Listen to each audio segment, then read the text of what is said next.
Só Deus pode ser sujeito desse verbo. Eu tive alguns locais pobres, por exemplo, que eu andei muito no Rio de Janeiro. Não vou citar nenhum aqui, mas poderia citar vários. E me chamou a atenção que a cada 10 metros, 10 metros eu tô exagerando, mas a cada 100 metros talvez seja um bom É. número. Você achava um bar, bar mesmo, vende cachaça, cerveja e tal. Você via um bar e uma igreja, a cada 100 metros. Não compensado, né? É, um bar e uma igreja, isso é curioso. Pior que Você por viu um aqui bar e uma também. igreja. A mesma E uma coisa aqui. igreja, muitas vezes, aliás, boa parte delas, era um espaço numa garagem e mesas e cadeiras de plástico. E uma pessoa falando. Como eu comentei anteriormente, eu acho difícil estudar a Bíblia. É um negócio complicado. Começar quando você quer estudar, principalmente o mais próximo Pior do que é. original, é um linguajar rebuscado. Você precisa ter conhecimento histórico para entender o que tá ali. Não é uma coisa fácil. E uma coisa que me chamou muito a atenção lá é a quantidade de pastores que, quando pregavam ou falavam em eventos, você percebia claramente que eram semi-analfabetos. E eu achava estranho. Mas, pô, mas como é que esse cara consegue? Eu tenho dificuldade de ler a Bíblia. Como esse cara consegue? Você acha que.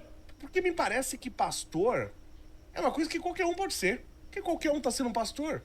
A pessoa não deveria ter um certo estudo, um conhecimento, pelo menos, no mínimo, o domínio da língua que ele vai ler a Bíblia para ele Ou um poder ser curso um de pastor? teologia, né? Sei lá. São vários aspectos que essa sua pergunta toca. O primeiro deles é o de que essas igrejas que você viu lá são elas que são responsáveis pelo fato de nós não estarmos aqui absolutamente dominados pelo Islã.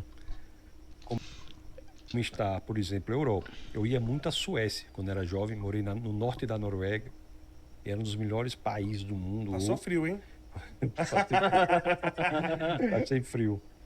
E A gente não está dominado pelo Islã, mas estamos dominados pelo cristianismo, né?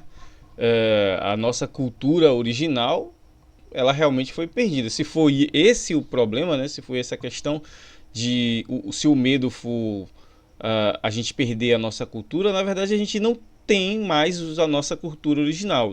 Pelo menos no Brasil, não temos mais a nossa cultura original, né? Porque o cristianismo não é uma cultura brasileira. Então, é uma cultura que foi trazida para nós. E nós já tínhamos nossa cultura, que morreu com o cristianismo, né? hoje você vê que o domínio do Islã, que é uma visão de mundo expansiva, que quer dominar o mundo, acabou com a cultura do lugar. Então, graças a essas igrejas, Bom, o cristianismo também tem essa cultura de querer dominar tudo, né? Até porque no próprio conceito do cristianismo é dominar tudo, né? Então, o entendimento da cultura cristã, você tem que sair, propagar a palavra. Então, assim, isso não é bem um exemplo legal de se falar, porque o cristianismo faz exatamente a mesma coisa. Esse é o conceito. Porque senão o cristianismo ficaria apenas para um nicho, né? Um pessoal ali, um grupo, né? E não é o caso. O conceito do cristianismo é ser espalhado para todo mundo e qualquer cultura ser introduzida o cristianismo, né? Então, acho que não é um bom exemplo. que estão, essas que o senhor viu, que são igrejas pentecostais ou neopentecostais, que nós não estamos absolutamente dominados pelo Islã. Esse é um aspecto.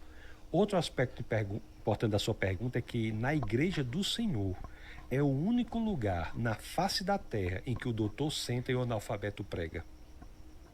O único lugar na face da terra em que tem uma pessoa com doutorado Isso é verdade. ouvindo um semi-analfabeto pregando. Palavra de sabedoria.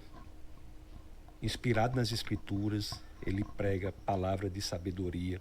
Eu lhe digo mais, e aquela pessoa ali vai crescer muito intelectualmente, porque o cristianismo é por si só um sistema de educação. Sim, concordo. As pessoas, professor, elas aprendiam a ler antigamente, eu não sei se os senhores já chegaram a ver algumas delas, elas aprendiam a ler na Bíblia. Sim. Eu conheci pessoas, hoje está mais difícil, mas pessoas que aprenderam a ler na Bíblia. Na Bíblia. Na Bíblia.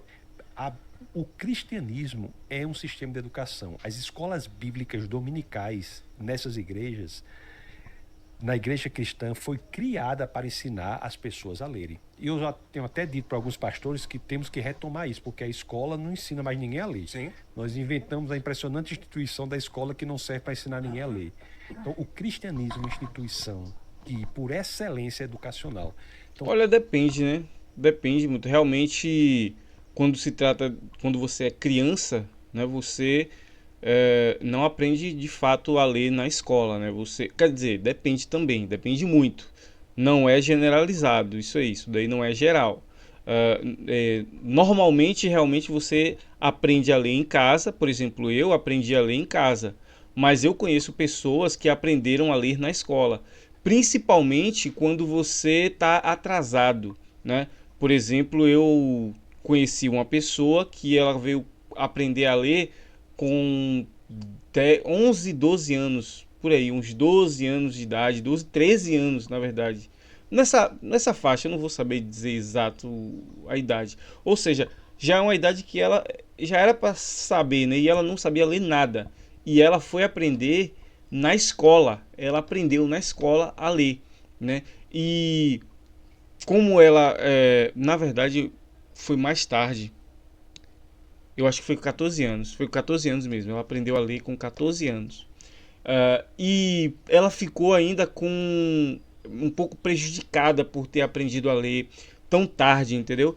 A fala, a leitura dela é mais lenta, né? Mas ela aprendeu a ler na escola. Então, assim, sim, existe sim uma estrutura de ensino da leitura na escola, mas realmente não é algo padrão que é levado para todo o Brasil e também não dá para ter uma certeza de todas as escolas do Brasil, né? com essas pessoas crescem intelectualmente, estudam as escrituras, pregam a palavra da sabedoria e tem naqueles lugares, eu posso lhes garantir, vidas transformadas. Qual é a única situação em que uma pessoa pode fugir de uma máfia do crime organizado nesses lugares? Qual é? Tá vendo pra igreja. Se convertendo. Sim. Pessoas que poderiam ir por caminhos errados estão encontrando o caminho do Senhor, seguindo caminhos retos, crescendo. Eu tenho amigos aqui em São Paulo que saíram da Cracolândia porque entregaram sua vida ao Senhor. Eu também concordo com ele no sentido que é o seguinte, realmente, quando você vai para a igreja, em média, que não é um padrão 100%, né? Ou seja, não é 100%, mas em média, sim, existe realmente uma maioria das pessoas que vão para a igreja e acabam evitando de entrar no crime, né? Mas isso justamente porque a Bíblia, na verdade, ela é um livro filosófico também, né? Um livro que faz você pensar no bem e do mal, né? E como a Bíblia tem um apelo, né? Apelo à salvação, a Bíblia tem um apelo. A Bíblia não é só um livro que você vai simplesmente ler, né? A Bíblia tem esse apelo a algo que você vai ganhar, né? A recompensa, o apelo à recompensa. Era isso que eu queria, né? Tava lembrando. Era o apelo à recompensa. Então você acaba pensando, poxa, aqui no mundo do crime, a recompensa que eu vou ter é um financeiro, mas vou morrer. No cristianismo tem o apelo à salvação, ou seja, né, o cristianismo ele te compra, né, ele te compra pelo após a morte. Então você pensa no que vai acontecer depois da morte. Então já que sua vida está ruim, você tem pelo menos uma esperança de depois dessa vida você ter algo melhor. Então, como tem essa questão filosófica na Bíblia, realmente muitas pessoas acabam evitando de ir para a igreja para poder... evitando de ir para o crime para poder ir para a igreja. Isso é fato. Hoje tem sua família, seu carro, tem sua vida estruturada, pessoas que saem de situações criminosas. Tem um grande amigo meu, inclusive coautor comigo de um dos meus livros, que era da máfia. Fugiu do Canadá para não ser morto ou preso, encontrou o Senhor num dos países da América Central, teve a vida transformada e fui, juntamente com ele, incentivar a criação de uma escola bíblica na Guatemala. Pessoas que têm a vida radicalizada e as universidades perdem a oportunidade de estudar isso. Departamentos de sociologia deviam estar estudando essas transformações radicais que são feitas graças à Igreja do Senhor. É louco. Mas é simples o motivo de que as instituições, as universidades não estarem estudando isso. Porque, na verdade as universidades estão estudando isso sim, mas não estudando o cristianismo. Porque isso não é algo do cristianismo. Isso é isso é uma questão da mente, né? Não é o cristianismo que faz isso, entendeu? É porque, assim, por ele ser cristão, né, ele acaba trazendo coisas que é naturais do ser humano e transformando no cristianismo como se fosse uma exclusividade do cristianismo. Mas não, vários livros de autoajuda faz muita coisa, faz muito, dependendo da pessoa, faz mais do que a Bíblia, entende? Por quê? Porque o conhecimento, né, o estudo, o incentivo ao estudo faz você desenvolver a mente, entendeu? E quando você desenvolve a mente, isso evita que você vá para caminhos mais tortuosos, entendeu? Então é um conceito filosófico, é um conceito de estudo, né, que faz você querer, que abre o seu entendimento, né, e faz você ir para outros caminhos, né? Caminhos mais corretos do que caminhos mais tortuosos, entendeu? Então, não é uma exclusividade do cristianismo, mas óbvio que ele vai puxar a sardinha, né, que chama, né? Loucura para o mundo mesmo, mas é assim que funciona. Sim. A Igreja do Senhor é um ambiente radical. Se você quer radicalizar a sua vida, entregue sua vida ao Senhor, porque a lógica ali é contrária do que o mundo espera. O senhor falou uma coisa muito importante agora, porque eu já critiquei isso, né? Via de regra, a gente não tá vendo resultado nenhum vindo dos profissionais de sociologia. Nenhum. Né? Eu falei, nunca tive um problema na vida e pensei, nossa, se tivesse aqui um sociólogo, tava resolvido, né? E eu já falei da importância. A sociologia de verdade, ela é importante. Né? Falei, por exemplo, da questão... Eu também concordo, porque na verdade é o seguinte, a sociologia, ela não tem algo que tem no cristianismo que é importante, né? Que é, por exemplo, desde sempre, desde o início da humanidade, nós tivemos um apelo além do natural, além do material, né? É algo que parece ser intrínseco ao ser humano, né? Esse pensamento do além do natural, né? Então, o cristianismo, como várias outras religiões, ele obviamente, Tasso obviamente vai falar do cristianismo, porque é a religião dele, mas isso serve para qualquer religião. Este pensamento do além da matéria, né, acaba trazendo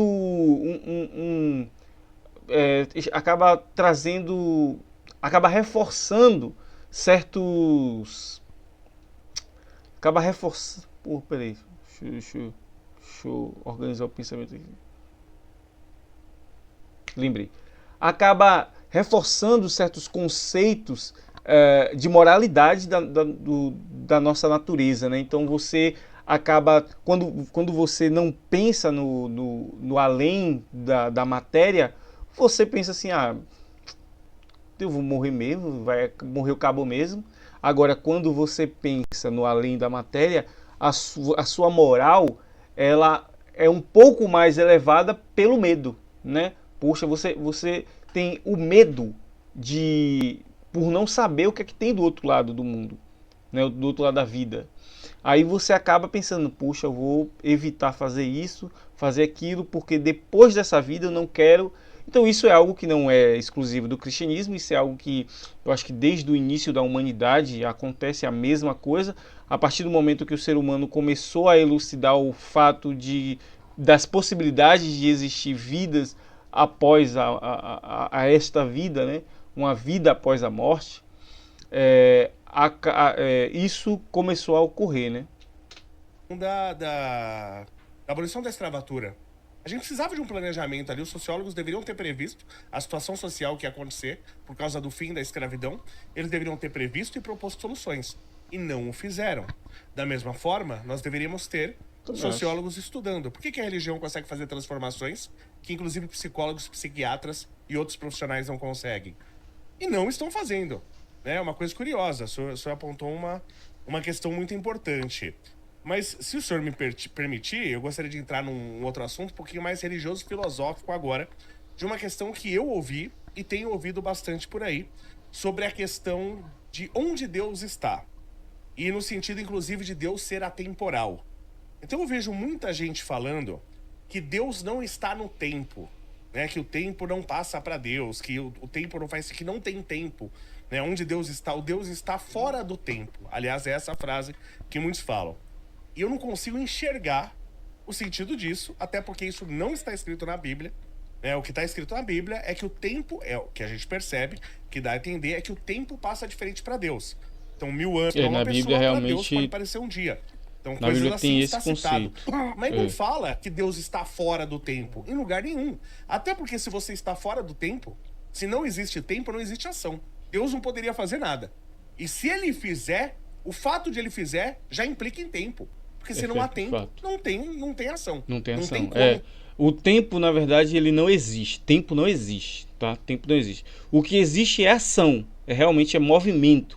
Então, o tempo ele começa a existir a partir do momento que a primeira molécula o primeiro átomo do universo começou a se movimentar, né? Os nêutrons, os elétrons, a partir do momento que eles começaram a se movimentar e houve atividade atômica, o tempo começou a existir. Mas se cada átomo do universo parar, né, toda atividade atômica parar, não há tempo. O tempo parou naquele momento, né? Então não existe tempo sem movimento, porque o tempo precisa de movimento. Aí ele está dizendo que se Deus se move, se Deus faz alguma ação, então existe o tempo para Deus. Tem tempo, mas que tipo de tempo é esse para Deus, né? É o mesmo tempo que nós? Operação sem tempo. E isso que eu tenho essa dúvida. Deus está fora do tempo? Existem nas escrituras alusões a uma ideia de que há uma realidade fora do tempo, antes dos tempos. Ok. Existem várias ideias, que é uma ideia revolucionária de fato. Sim. Você imaginar um ser atemporal, e devo dizer, a atemporalidade é diferente da eternidade. Muitas pessoas dizem que Deus é eterno, mas eu digo que ele é atemporal. Qual é a diferença do atemporal para o eterno?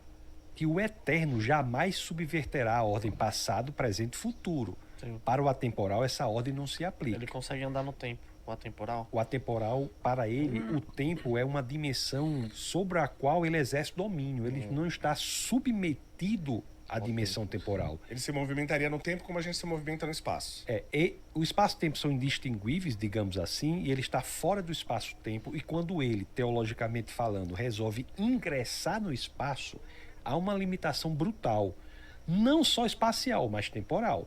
Então, a vinda de Deus na pessoa de Jesus Cristo, de acordo com João 1 e João 1,14, é uma limitação no espaço e no tempo.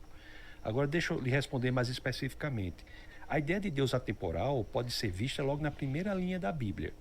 No princípio, Deus criou os céus e a terra. Porque esse verbo criado, hebraico baró, dá a ideia de uma criação a partir do nada. Então é o que ele sempre bate nessa ficou tecla, conhecido como chega creatio ex nihilo, criação a partir do nada. Tipo, como se isso... Ele bate nessa tecla como se isso fosse alguma coisa. Pra ele isso é alguma coisa. Mas isso não é nada. Tipo, pra ele isso é... Meu Deus do céu. Pronto, ele inventou a roda. Mas isso é a coisa mais... Tipo assim... É a coisa mais pífio. E ele fala como se fosse... Meu Deus do céu, isso é incrível. Nossa! Uau! Ele inventou a roda. Eu acho isso engraçado dele. Esse verbo bara é um verbo muito econômico na Bíblia. Desculpa, está exatamente dessa maneira? Criar a partir do nada? Não, está bara. Em hebraico. Não, na verdade não está na Bíblia criar a partir do nada. Porque na verdade é uma tradução. Lembrando que tradução, você, como é uma língua morta, você supõe, você faz suposições, porque você não sabe o contexto que foi dito na época. Então você faz certas determinações. Ó, esta palavra significa isto, ponto. Aí, como esta palavra aparece em outros contextos, aí você pode dar um novo sentido para aquela palavra dentro daquele contexto. O que ele está dizendo é que essa palavra, bara, ela só aparece em um contexto. Porém, a gente não sabe, por não viver na época, se esta palavra realmente só tem esse sentido ou também tem outros sentidos que a gente não teve acesso, né? Porque a língua, ela é viva, né? A língua é viva.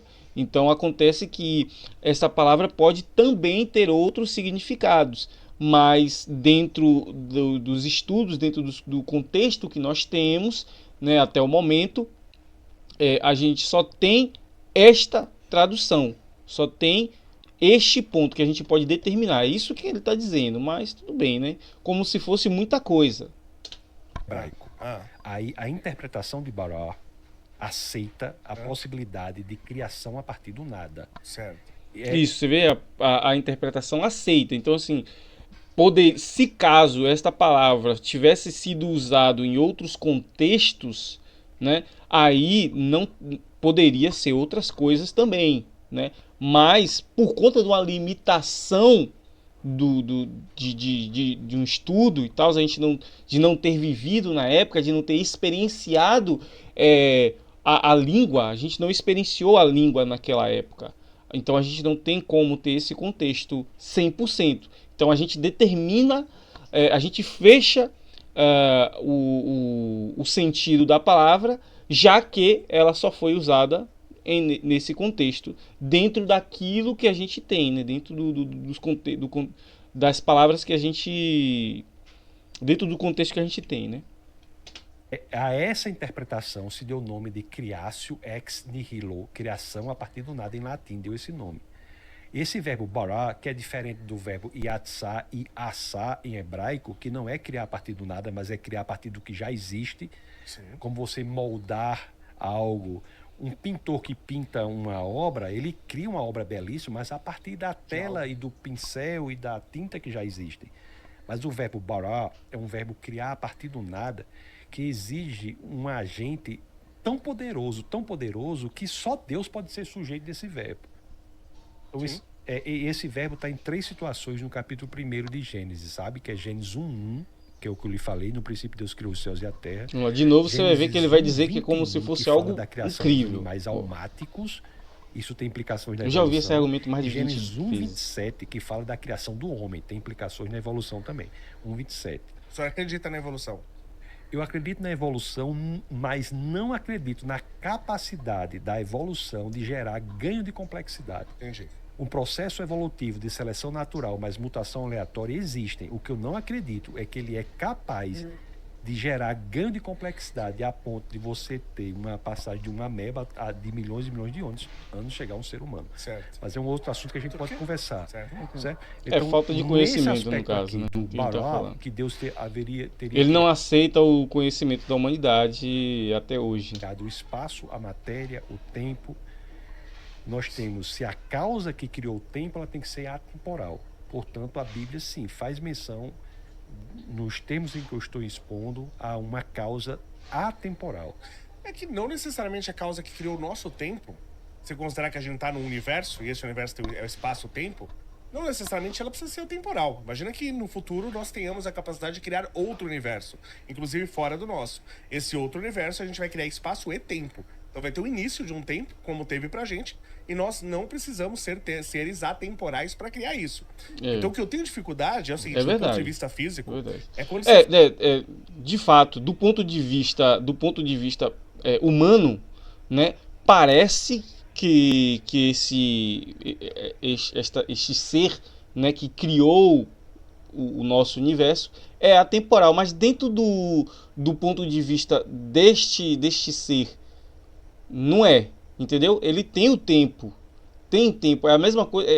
Esse exemplo do Léo, do engenheiro Léo, foi muito bom, porque dentro da nossa perspectiva, de fato, nós temos um tempo, nós estamos presos dentro dessa limitação. Porém, se caso nós criarmos um universo fora do nosso universo, para este ser, o nosso tempo não vai agir da mesma forma que age neste novo universo, entende? Então, assim, existe uma separação de tempo, de tempo. Então, estes seres vão ter uma perspectiva completamente diferente de nós do que com eles, entendeu? Para eles vão ser pessoas que o tempo está preso e tal, e quando eles pensarem na gente, é como se fosse eterno, né? Mas de fato é uma limitação humana, né? Esse pensamento, essa reflexão. Fala a frase, né? Deus está fora do tempo. Ele Deixa eu talvez só- esteja... Perdão, à Não, vontade. só uma observação Sim, muito importante sobre a sua claro. colocação, se o senhor me permite. Não, a vontade, o senhor está aqui para isso. Pronto.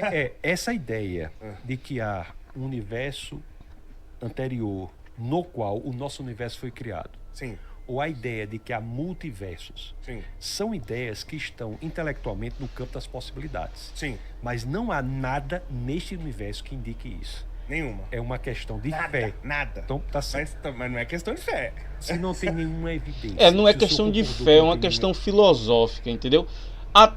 Não é questão de fé, é uma questão filosófica. O pensamento da possibilidade de Deus, algumas pessoas falam que é fé, né? Se você pensa em Deus, se você pensa que Deus existe, é fé. Não necessariamente, pode ser um pensamento filosófico, né? Porque ele puxa muito pro lado de quebrar argumentos, sabe? Ele fica muito ligado nessa questão de tipo, não, eu quero te destruir na argumentação, mas não faz sentido, cara. Calma, relaxa. Relaxa, mano. Então, assim, você pensar em multiversos não tem nada a ver com fé. Entendeu? Não tem nada a ver com fé. É um pensamento, é uma reflexão filosófica, porque realmente não tem provas, isso de fato, a gente não tem como provar que existem outros universos, mas com base em alguns pensamentos, você pode formular uma teoria. Da mesma forma que eu posso formular uma teoria de que Deus existe sem estar dentro do campo da fé. Não é porque eu estou criando uma teoria da existência de Deus que automaticamente eu estou fazendo que eu estou construindo uma narrativa com base na fé.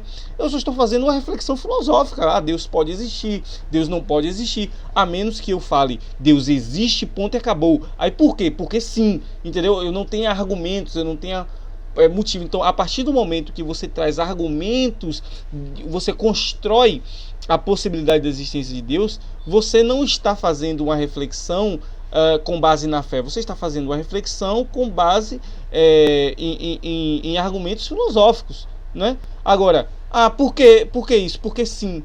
Porque toda vez que você fala porque sim, porque Deus quis, porque Deus isso, porque Deus aquilo, e você não constrói um argumento, aí sim é com base na fé. Então, o multiverso não é com base na fé. O multiverso é com base em pensamentos filosóficos. Ele está no campo da filosofia e não está no campo da fé, né? Então, ele está errado nisso. Evidência. Sim, mas Se várias não tem- coisas não tinham evidência e a lógica nos levou a ela. Mas Né? tem que ter uma Exato. premissa com evidências para, a partir da lógica, você terá conclusões válidas. Bom, Mas então tem evidências. Por exemplo, tem um argumento que eu uso, é o seguinte. não, é como se ele disse. Então, peraí, ele está se complicando, porque se ele está dizendo que para você ter uma base fora da fé, né, você tem que ter evidências, então Deus não existe, porque não tem evidências plausíveis, não tem evidências materiais da existência de Deus, certo? Aí ele fala isso, aí beleza, entramos no campo da fé. Aí ele fala como se tivesse dando um demérito à fé. Então é um demérito você acreditar em Deus com base na fé? Isso é completamente ilógico, né? Você está se refutando. Me fale qualquer coisa na existência, nem no universo, na existência, qualquer coisa, que exista um, só Deus, que exista um do seu próprio do seu tipo. Por exemplo, qualquer coisa que a gente conhece, uma lua, tem várias, um planeta, tem várias, uma estrela, uma supernova, um buraco negro. Não existe nada que a gente conheça que existe um do seu tipo só. Por que o universo vai ter um só do seu tipo? A catalogação não é um elemento que existe na coisa em si, mas que nós impomos. Sim. Eu posso dizer que o senhor é um exemplo de uma coisa de só um tipo. Não Por tem ser um outro indivíduo. Leozão. Não, Tem posso outro Leozão. Sim. Não tem. Não tem. Eu posso. O senhor mesmo é um exemplo que o senhor está pedindo. Mas o outro universo também seria outro. Não, mas aí ele tá errando no exemplo, porque, tipo, não faz sentido. Que realmente só vai existir uma coisa, tipo, quando se trata de pessoas, só existe uma, de fato, mas existe outro ser humano, certo? E o que o Léo está perguntando não é que exista um outro universo exatamente do jeito que está, exatamente nessas mesmas condições, e neste outro universo eu tenho que existir, você tem que existir, computadores têm que existir. Não, pode ser outro universo que tenha até leis da física diferentes, porque as leis da física são pode ser limitada a este universo, a gente nem sabe. Então, se a gente consegue descobrir, né, vamos supor, no campo das ideias, se a gente conseguisse descobrir outro universo, a gente poderia até perceber e entender se as leis da física deste outro universo também segue essas mesmas leis da física deste universo. Então, assim, mas não necessariamente pode ser assim. Este outro universo pode ter outras leis, com outras pessoas, pode até nem existir ser humano lá, porque a lógica por trás do ser humano ter surgido neste novo universo pode ter sido outra, completamente diferente, as condições e etc. As leis da física lá não são favoráveis para a existência de ser humano, mas o que Léo está pedindo não é um universo exatamente como nós, que é o que ele está dizendo. Ele está dizendo que só existe um Léo. Não, de fato, só existe um Léo, mas um Léo exatamente nas mesmas condições, com essas mesmas características. Mas eu sou um Léo, porque eu sou humano e Léo é humano. Então eu também sou um Léo. Ele também é um Léo, entendeu? Então, no mundo, no planeta Terra, tem vários Léos. Por quê? Porque Léo é um humano. Então tem vários humanos na Terra. Agora, nas mesmas características, exatamente com o mesmo DNA, realmente só existe um. E não foi isso que Léo pediu. Léo não pediu um universo com exatamente as mesmas características deste universo. Não foi isso. Mas é do mesmo tipo, mas entendeu? Não tem evidência. Eu entendi. O senhor pode crer, eu não tô contra. Sim.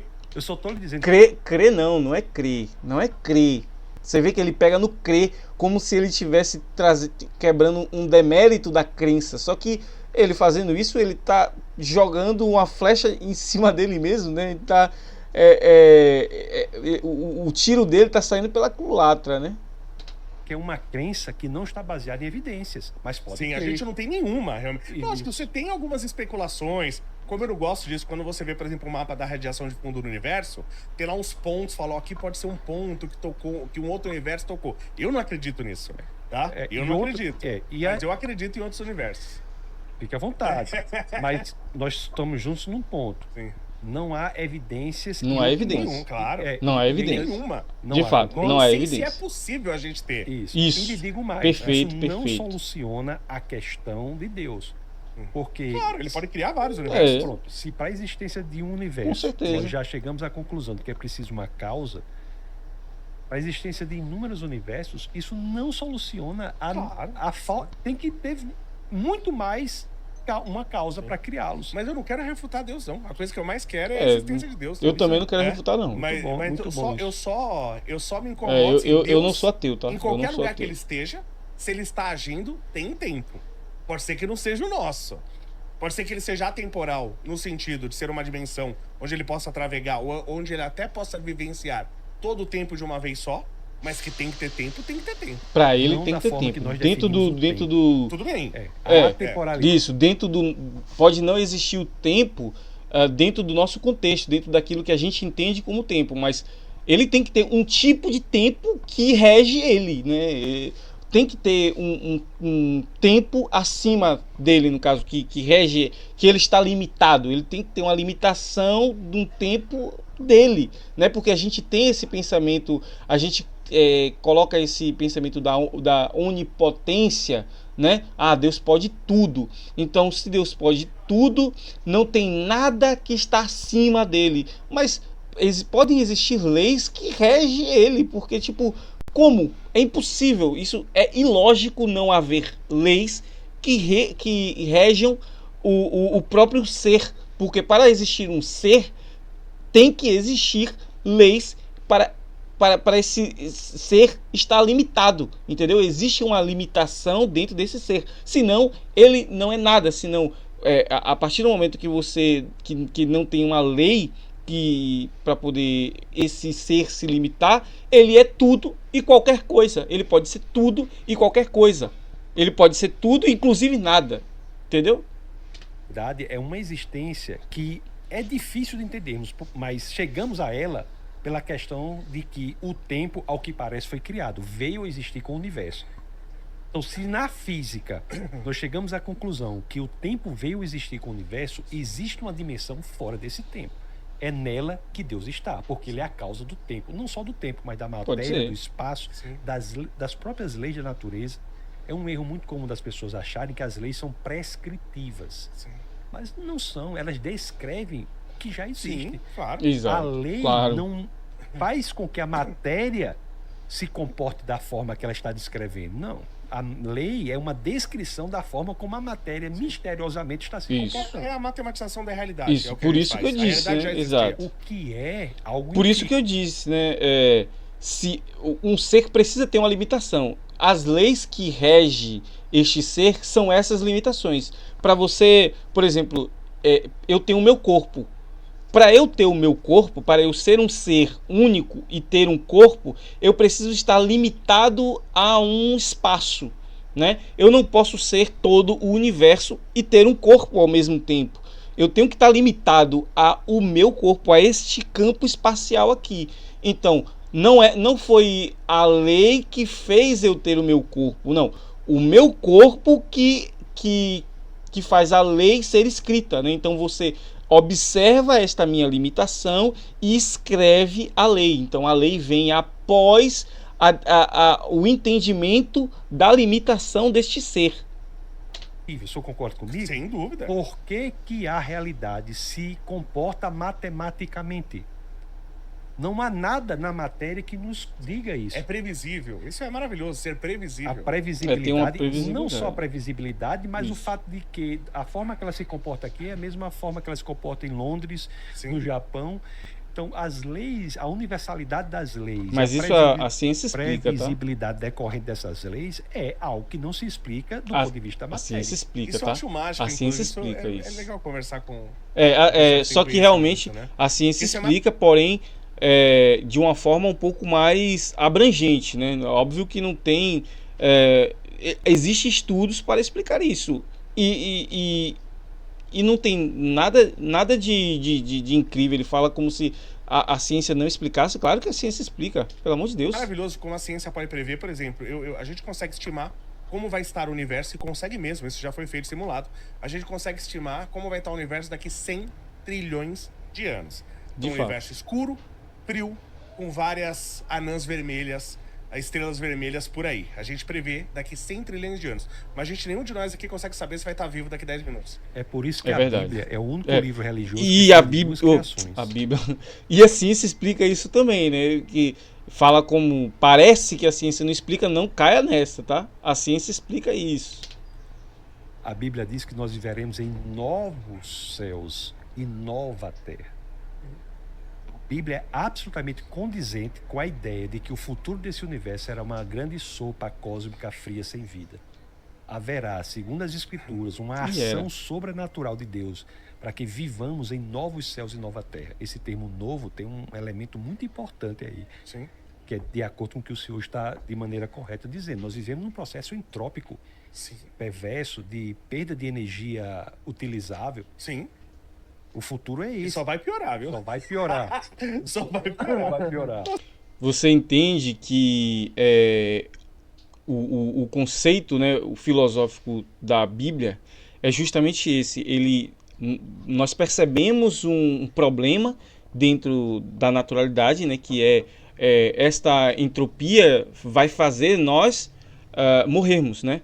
A gente tem um fim, o ser humano tem um fim, o ser humano tem um fim próximo, né? O fim do ser humano é muito próximo, porque a nossa matéria ela se desgasta muito facilmente. Não é, por exemplo, como o universo, né? Por exemplo, os astros, né? Os astros se desgastam muito mais demorado do que o ser humano, né? Então, tudo no universo tem um fim, certo? Ele vai se desgastando, tudo tem um desgaste, né? E até uma estrela morre. O ser humano também morre muito mais rápido, né? Então ele faz um apelo, na verdade ele não, a Bíblia faz um apelo a solucionar este problema. Então, como se isso fosse um grande problema, e para mim não é um grande problema, a gente morrer, né? A gente ter um fim, não é um grande problema, mas para muitas pessoas é inconcebível você imaginar que você não a não existência, tipo você pensar que não existe mais, entende? É inconcebível isso, e a religião ela justamente quer pegar essas pessoas, que são muitas, que não são poucas, que não conseguem conceber o ato da não existência. Tipo, você em algum momento você não existiu, né? Não sei quantos anos você tem, mas pegue a sua quantidade de sua idade, né? E diminua por ela mesma. E você vai perceber que desse momento para trás você não existia, né? Há milhões de anos atrás você não existia. Então quando você passa a existir, você passa a não conceber mais a não existência, né? E isso é engraçado realmente, isso é complexo, né? Mas a Bíblia ela tenta solucionar este problema, o problema da não existência, entende? Porque a partir do momento que você vai para o céu, você vai existir eternamente, não vai ter mais esse não existência, né? Então é isso, galera, a gente fez esse react aqui, espero que você tenha gostado. Se você discordou de mim, pode dar o dislike, e se você concordou comigo, pode dar um like. Então muito obrigado e até mais.